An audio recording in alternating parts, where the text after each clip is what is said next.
మీరు కొత్తగా business start చేయాలనుకుంటున్నారా? మార్చ్ 16-17 హైటెక్స్ లో ఫ్రాన్సెస్ ఇండియా బిగ్గెస్ట్ ఫ్రో ఎక్స్పో.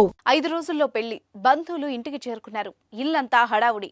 తలో చేయి వేసి పెళ్లి పనులు చేస్తున్నారు. ఇంతలోనే ఊహించని విషాదం ఆ ఇంటిని కమ్మేసింది. పెళ్లి బాజాలు మోగాల్సిన ఇంట చావు డప్పులు మోగాయి. చిరునవ్వులతో పెళ్లిపీట లెక్కాల్సిన పెళ్లి కొడుకు పాడెక్కాడు. శుభలేఖలు పంచడానికి వెళ్లి ఇంటికి రాకపోగా అతడి చావు కబురు రావడంతో పెళ్లింట తీవ్ర విషాద ఛాయలు అలుముకున్నాయి. హనుమకొండ జిల్లాలో చోటు చేసుకుంది ఈ ఘటన.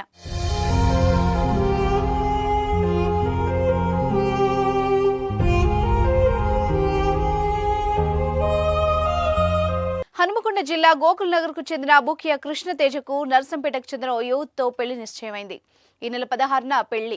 దాదాపు అన్ని ఏర్పాట్లు పూర్తయ్యాయి. ఈ నెల 10న పెళ్లి పత్రికలు పంచడానికి కృష్ణతేజ బైక్ పై వెళ్లాడు. అయితే ఆ రాత్రి ఇంటికి తిరిగి రాలేదు. ఫోన్లోనూ అందుబాటులో లేకుండా పోయాడు. దీంతో కంగారు పడిన కుటుంబ సభ్యులు స్నేహితులకు, బంధువులకు సమాచారం అడిగినా ఫలితం రాలేదు.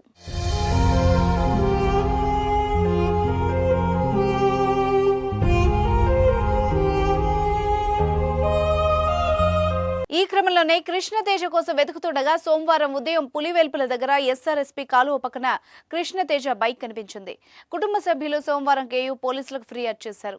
కేసు నమోదు చేసి దర్యాప్తు చేస్తున్న పోలీసులకు ఎస్ఆర్ఎస్పీ కాలువలో మంగళవారం గుర్తు తెలియని మృతదేహం ఉందని సమాచారం అందింది. దాన్ని పరిశీలించగా చనిపోయింది కృష్ణతేజగా గుర్తించారు.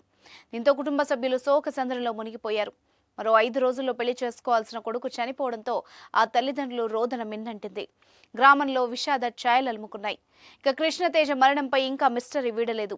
ఆత్మహత్య చేసుకున్నాడా లేదా ఎవరైనా హత్య చేశారా అనేది తేలాల్సి ఉంది.